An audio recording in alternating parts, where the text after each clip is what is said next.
Pension ও gratuity কর্মচারীদের অর্জিত অধিকার, তা থেকে তাদেরকে বঞ্চিত করা যাবে না।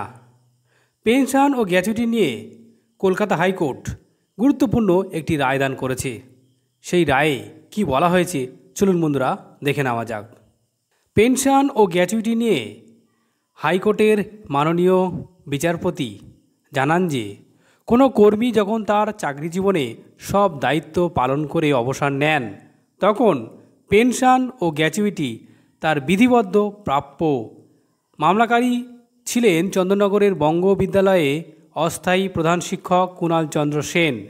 পেনশন ও গ্র্যাচুইটি যে কোনো কর্মীর অর্জিত অধিকার এবং তা থেকে তাকে বঞ্চিত করা যায় না বলে রায় দিল কলকাতা হাইকোর্ট। এক শিক্ষকের দায়ের করা মামলায় হাইকোর্টের পর্যবেক্ষণ, যখন কোনো কর্মী পেনশন ও গ্র্যাচুইটি পাওয়ার যোগ্য হন, সেটা তার প্রাপ্যই।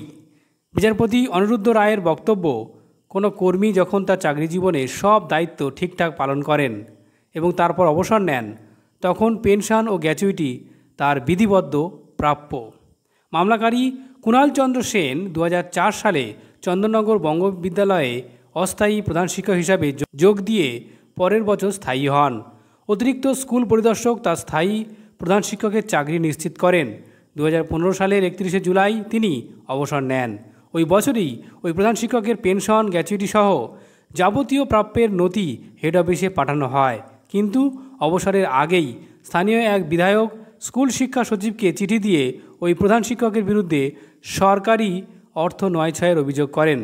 তারপরেই কুণালবাবুর পেনশন ও গ্র্যাচুইটি আটকে দেওয়া হয়, যদিও বিধায়কের অভিযোগের কোনো সত্যতা পাওয়া যায়নি।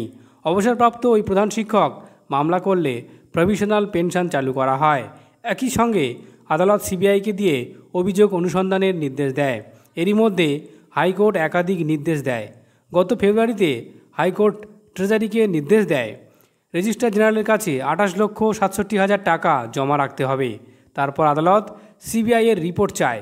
রিপোর্ট দেখার পরে আদালতের বক্তব্য, যে অভিযোগ ওই শিক্ষকের বিরুদ্ধে করা হয়েছে তার সঙ্গে পেনশন বা গ্র্যাচুইটির কোনো সম্পর্ক নেই।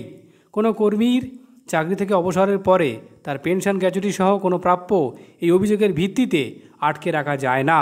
আদালত ওই অবসরপ্রাপ্ত প্রধান শিক্ষকের প্রাপ্য 28,67,000 টাকা 2015 থেকে 8% সুদ সমেত 2 সপ্তাহের মধ্যে মিটিয়ে দিতে নির্দেশ দিয়েছেন।